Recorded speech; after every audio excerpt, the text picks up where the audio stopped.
Pronto, boa tarde. Espero que vocês estejam bem. Bom, nossa primeira vídeo de reforço, tá? O link vai ser disponibilizado para vocês depois. Com o tempo, a gente vai melhorando essas aulas mais ainda, tá?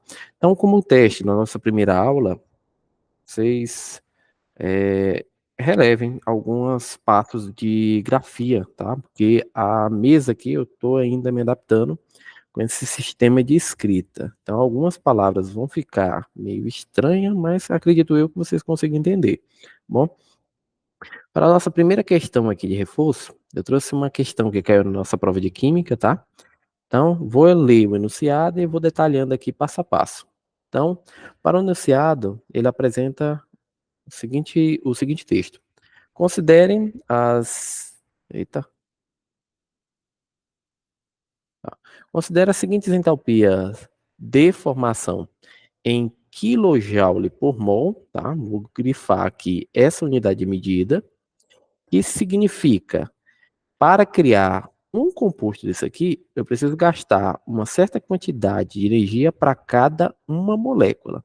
Então, se eu tiver 2 moléculas desse composto, significa que eu vou ter que dobrar a quantidade de energia para criar isso, tá? Então, ó, os dados já vou registrar. O Al2O3, preciso gastar para criar ele menos 2.400 kJ por mol. O MgO, eu preciso gastar o equivalente a menos 400 kJ por mol. Bom, a reação, eu preciso calcular o quanto que vai variar de entalpia dos reagentes para os produtos, tá? Então, vou escrever novamente essa reação aqui abaixo.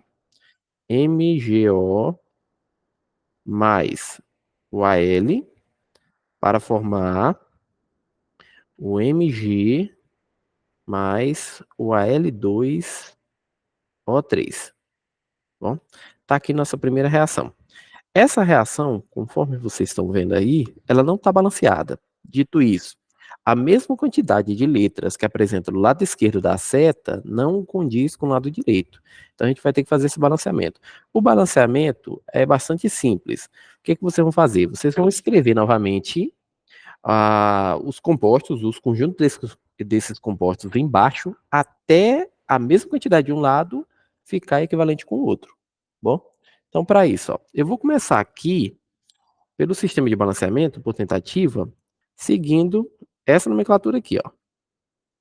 Eita, deu uma bugada aqui. Tá, tô me adaptando ainda, gente. Então, ó, eu vou começar primeiro pelos metais, depois pelos não metais, que é os ametais, seguindo de carbono, hidrogênio e oxigênio. Bom, para esse sistema aqui, o primeiro que vai ser feito vai ser o alumínio. Então, ó, já que o alumínio apresenta 1 do lado esquerdo e 2 do lado direito, eu vou colocar mais 1 na parte de baixo, tá? Com isso, o alumínio vai estar balanceado, o Al. Para isso, eu vou seguindo para os outros. O Mg apresenta 1 de um lado e 1 do outro, então não precisa alterar. Agora, o O, ele apresenta 1 do lado esquerdo e 3 do lado direito, então preciso fazer essa modificação. Para isso, eu vou escrever ó, o conjunto inteiro. MgO 3 vezes e o oxigênio vai estar balanceado, tá? Vai ter 3O de um lado, 3 do outro. Entretanto, a gente teve uma pequena bagunça aqui na quantidade de Mg. Então, para isso, ó, eu vou ter que balancear o outro lado também. Eu vou escrever mais outro Mg. Eita, ficou isso. Vou botar mais bonitinho aqui, peraí. Escrever novamente. Mais outro Mg. Tá? E com isso, a nossa reação vai estar balanceada. Então, ó, eu vou escrever logo embaixo os conjuntos. Conjunto é isso, a quantidade de compostos que tem em cada um. Então, ó, vai ficar 3MgO mais 2Al, setinha, 3Mg mais 1Al2O3. Bom, aqui só estou representando a quantidade de conjuntos de acordo com a reação logo acima, tá? Então, ó, a unidade medida lá em cima foi O primeiro destaque, que é quilojoule por mol, significa que para uma certa quantidade de energia, eu preciso gastar para cada uma molécula para criar esse composto.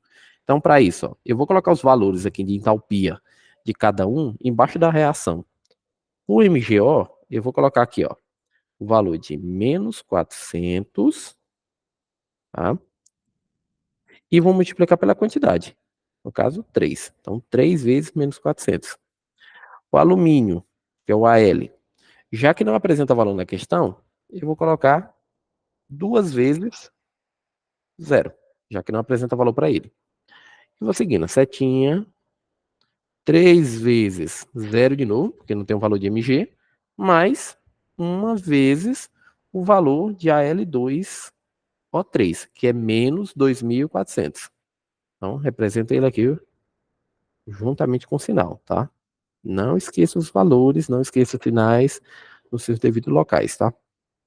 Então, para isso, eu vou fazendo aqui a multiplicação, tá? Então, 3 vezes 400 negativa vai ficar menos 1.200.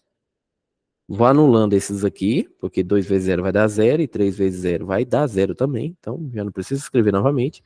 Faço a seta e coloco menos 2.400, tá? Desculpa. Então, ó, a variação da entalpia de formação, ela é dita pela fórmula do somatório da entalpia dos produtos menos o somatório da entalpia dos reagentes, tá? Esse P aqui significa produto e esse R significa reagente. O P significa produto que está se referindo a esse lado direito da reação, ó. Esse lado direito aqui, ó. Isso aqui é chamado de produto, tá? Já o lado esquerdo da reação, eu vou chamar ele todinho de reagentes. Perdoe novamente a grafia, gente. Tá? Então, ó, o somatório dessas duas partes aqui do reagente, eu vou destacar ele, e o somatório dessas duas partes aqui do produto. Tá? Como já diz o próprio nome, variação, é a parte final menos a parte inicial. Então, vou descrever aqui novamente. Ó. Delta HF é igual o valor do produto, que eu encontrei que é menos 2.400, tá? Menos da fórmula, aí coloca entre parênteses, menos 1.200. Tá? Fecho o parênteses novamente. Então, para resolver, jogo de sinal aqui, vai ficar ΔHF é igual a menos 2.400 mais 1.200. Ou seja, a variação da entalpia de formação é equivalente a menos 1.200. Lembrando que a unidade de medida, que foi destacada lá no começo, quilojoule por mol. Ou KJ dividido por mol. Tá? Tá aqui a resposta da primeira questão. Então, se vocês tiverem alguma dúvida, tá? Me procurem na sala de aula ou até mesmo na escola, tá? A segunda questão é isso, gente. A segunda questão eu vou deixar já num vídeo separado para não ficar muito acumulativo, tá bom? Então, é isso. Grande abraço a vocês, tudo de melhor sempre.